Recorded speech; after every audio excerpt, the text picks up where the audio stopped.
일상 회복을 멈추고 다시 강화된 사회적 거리두기 조치로 돌아가는 첫날인 오늘 발표된 신규 확진자 수 또 7천 명대를 기록했습니다. 네, 확산세가 폭증하면서 정부는 방역 고삐를 바짝 죄기로 했는데요. 현재 코로나 상황과 방역 강화 조치 내용, 손영래 중앙사고수습본부 사회전략반장과 연결해서 이야기 나눠보도록 하겠습니다. 반장님 안녕하세요. 예, 안녕하십니까. 네, 지금 코로나19 상황이 심각합니다. 이번 주 화요일 7,850명 최다치를 기록하고 지금 나흘째 7,000명대인데 위중증 환자 또 처음으로 1,000명대를 넘었잖아요. 이런 추세 어떻게 진단하고 계시나요? 예, 각종 방역 지표가 계속 악화되는 양상이라 상당히 엄중한 상황이라고 보고 있습니다. 다만 이제 이 악화의 증가 속도들은 서서히 좀 떨어지고 있는 상황이라서 여기서 좀 더 방역적으로 좀 노력이 들어간다 그러면 상황을 좀 호전할 수 있지 않을까라는 기대도 좀 하고 있는 상황입니다. 네, 오늘부터죠. 16일간 사적 모임이 최대 인원이 4명으로 축소가 되고 또 식당과 카페 영업시간은 오후 9시까지로 단축이 됩니다. 결국에는 일상회복 이전으로 돌아간 것인데 현재로선 이게 최선일까요? 일단 저희가 지지난주 월요일 날부터 방역 패스를 확대시키고 3차 접종을 좀 빠르게 하면서 병상을 확충하는 대책을 발표해서 시행하고 있는 중입니다. 다만 지금 현재는 이 부분들이 좀 충분한 효과가 나오지 않고 있고 또한 이 효과들이 좀 나타나는데 시간도 좀 필요한 상태입니다. 이에 따라서 저희가 2주간 좀 이 긴급 멈춤을 하고 예전에 거리두기 조치를 좀 더 본격화시켜서 유행 수준을 좀 억제하면서 전체적으로 좀 시너지 효과가 나오는 것을 기대하고 있는 상황이라 좀 불가피한 측면이 있었습니다.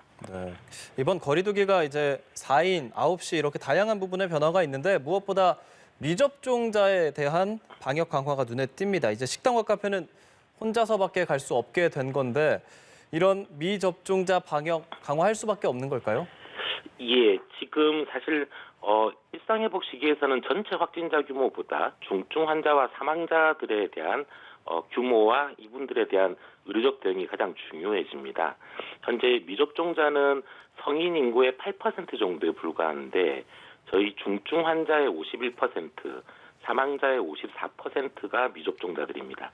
그러니까 굉장히 소수의 분들이지만 이분들의 감염으로 인해서 저희 중증 환자 발생과 의료 체계의 부담은 굉장히 많은 부분을 차지하고 있어서 이분들에 대한 감염을 어떻게 차단시키고 보호할 수 있느냐가 저희 의료 체계 여력을 확보하는데 가장 중요한 문제가 되고 있습니다.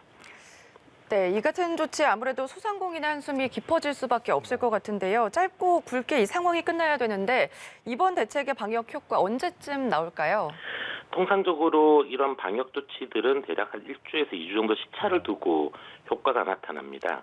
다만 앞서 말씀드린 것처럼 저희가 2주 전부터 했던 조치들의 효과가 지금 각종 방역 지표 악화 속도를 둔화시키는 양상들로 나타나고 있어서 이번 거리두기 조치가 함께 좀 시너지 효과를 낸다 그러면 좀 더 이르게 유행이 정점을 찍으면서 좀 누그러질 가능성도 있다고 보고 있습니다. 그래서 사실 지금 이번 2주 동안의 어떤 국민들의 어떤 노력들이 함께 좀 결부내는 게 무엇보다 중요하다고 보고 있는 중입니다. 네. 현재 백신 접종에 대해서 적극 동료를 하고 있잖아요. 3차 접종한 사람이 한 1,000만 명 정도 되면서 속도가 붙고 있는 모습인데 부작용에 대한 우려도 큽니다. 이런 상황이지만 3차 접종 필수라고 보시는 거죠? 예, 3차 접종의 효과는 굉장히 뛰어납니다. 현재 지금 아까 중증 환자의 절반 정도가 미접종자라 그랬는데 나머지 절반 정도는 이 고령층의 돌파 감염에 의한 이 요인들입니다.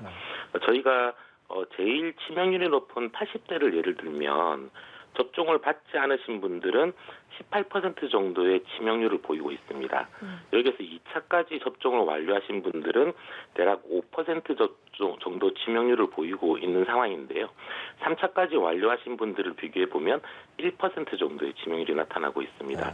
그러니까 3차까지 접종을 완료하시면 가장 치명률이 높은 80대 집단에서도 거의 18분의 1 정도로 치명률이 줄어들고 있는 것입니다. 네. 3차 접종은 이런 고령층의 어떤 그 생명을 보호하기 위해서 굉장히 가장 중요한 이 보호수단이라고 생각하고 있습니다. 네. 이 백신 부스터샷 접종 간격도 6개월에서 3개월로 단축이 됐는데 이 백신 3차 접종에 대한 인센티브 도입도 검토하고 있나요? 지금 기본적으로 방역 패스 자체의 이 유효 기간이 일종의 그 인센티브 기전으로 작동하고 있는 것이라서 이걸 근간으로 두고 있습니다. 다만 혹시 추가적인 인센티브들이 좀 있을 수 있는지는 여러 의견들을 좀 들어보고 있는 중입니다. 지금 정부가 재택치료자 건강 모니터링 담당 의료기관 확충에 나섰습니다. 또 집단 감염으로 격리하고 있는 요양병원에서도 항체 치료제 레키로나를 투여하도록 했는데 이런 투여를 통해서 어떤 효과를 기대하고 있는가요?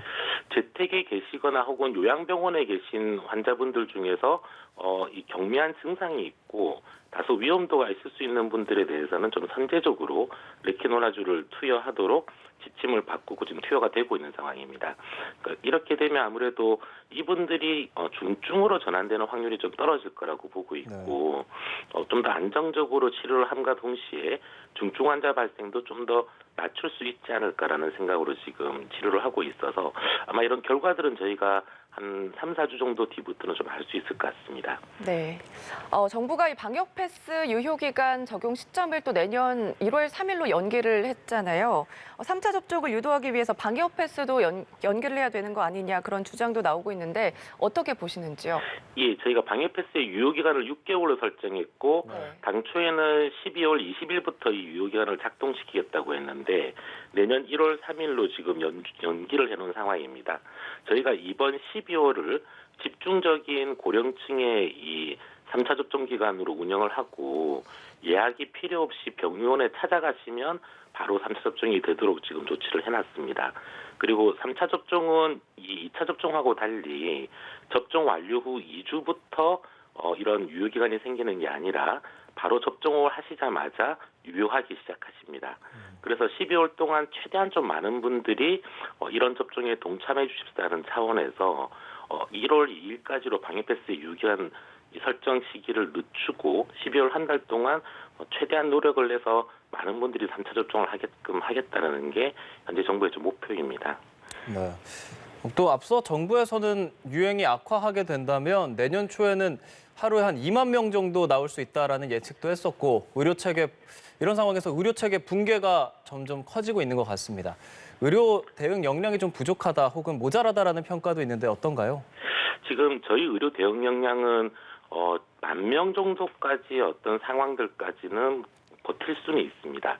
근데 이게 계속 증가되는 상황이 되면 버티기는 거의 불가능해지기 시작하기 때문에 저희가 지금 현재의 어떤 유행 예측 상황들을 봤을 때 여기서 방역 조치를 강화시키지 않으면 10,000명을 넘어서 15,000, 2만까지 갈 가능성이 있다고 보고 거리두기 강화를 비롯한 각종 방역 조치들을 지금 강화시키고 있는 것입니다.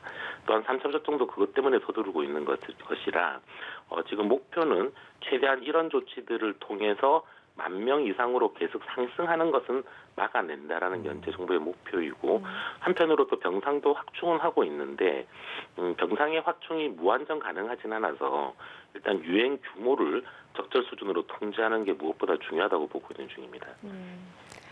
네, 앞서 말씀해 주신 것처럼 이 확진자가 급증을 하자 정부가 병상 확보 행정 명령을 발동하는 등 대응에 나서고 있는데 이 위중증 환자가 1,000명대에 달하면서 역부족이다 이런 목소리도 많거든요. 추가 대책이 있을까요? 일단 병상들을 저희가 작년에 비해서는 굉장히 많이 확충을 해놓은 상황입니다. 작년에 중증 환자 한 200에서 400명 정도까지 감당했던 체계를 지금 약 한 2,000 병상까지 확충을 해놓은 상태이기 때문에 현재 80%대의 어떤 가동률을 보이면서 중환자실을 운영을 하고 있습니다. 여기서 계속적으로 증가하게 되면 아무래도 의료 체계의 여력들이 굉장히 줄어드는 좀 한계 상황을 맞을 수 있다고 보고 있고요. 한축으로는 중환자실을 좀 더 빨리 많이 확보하면서 이 회전율을 올리려고 하는 노력들을 하고 있습니다. 이 부분들은 계속 진행을 시켜야 되고 다만 이게 위중증 환자가 1,000명을 넘어 1,300, 1,500 이런 식으로 계속 증가하는 양상들이 나오면 의료 체계가 감당하기가 굉장히 어렵기 때문에 아까 말씀드린 것처럼 유행 규모를 좀 통제하는 부분들도 이번 2주 동안에 함께 좀 효과가 나와야지 안정적인 대응이 가능할 것이라고 지금 보고 있는 중입니다. 네. 네, 지금 추가 병상을 많이 확보를 하려고 노력은 하고 있는데 그로 인해서 일반 병상을 이용하는 일반 환자들이 좀 어려움을 겪고 있다라는 말도 있습니다. 이에 대해서 반장님 의견은 어떤가요? 현재 가능하면 일반 병상에 있는 의료 여력까지는 안 건드리는 선에서 코로나19 진료 능력을 확보하려고 해왔습니다. 지금도 그래서 가급적 이제 일반 중환자실, 우리나라가 지금 전체적으로 중환자를 적절하게 치료할 수 있는 수준 높은 중환자실은 10,000개 정도로 보고 있는데 네. 이 10,000개 중에서 대략 한 1,500개 정도가 이제 코로나 환자 쪽으로 배정되어 있습니다. 그래서 이 부분들을 회전율을 좀 올리면서 최대한 많은 분들을 이 위중한 시기에 좀 진료를 하고 상황이 나아지면 밖으로 빼내는 작업들을 좀 빠르게 하면서 가급적 일반 환자들에 대한 일반 진료까지는 침범하지 않게 관리를 해보자라는 게 현재까지는 정부가 운영하고 있는 목표들입니다. 네, 이런 상황에서 사실 많은 국민들이 가장 걱정하는 부분은 변이 바이러스 오미크론이 좀 확산해서 지역 사회에 영향을 주지 않을까라는 점이거든요. 오미크론에 대해서 대응하고 있는 건 어떤 게 있을까요? 오미크론의 그 감염 속도가 굉장히 빠르다는 건 현재 전 세계적으로 공통적으로 보고되고 있어서 이 부분들이 점차적으로 좀 우세종으로 바뀔 가능성들은 굉장히 크다고 보고 있습니다. 다만 이런 오미크론에 대한 이 전파 차단이나 델타에 대한 전파 차단이나 결국 전파를 차단하는 이 방역적 수단들은 동일합니다. 거리두기를 통해서 이 사회적 접촉을 좀 줄여주고 또 한편으로 미접종자를 보호하는 기존의 전략이 오미크론에 대해서도 효과적인 전략이기 때문에 현재 이 거리두기를 통해서 오미크론의 확산 속도도 함께 좀 늦출 수 있을 거라고 좀 보고 있는 중입니다. 네. 네, 어쨌든 이번에 강화된 방역 조치가 16일 동안 시행이 되고 이후에 연장 여부를 판단한다고 하고 있는데 마지막으로 일상 회복으로 돌아가기 위한 기준은 뭐가 있을까요?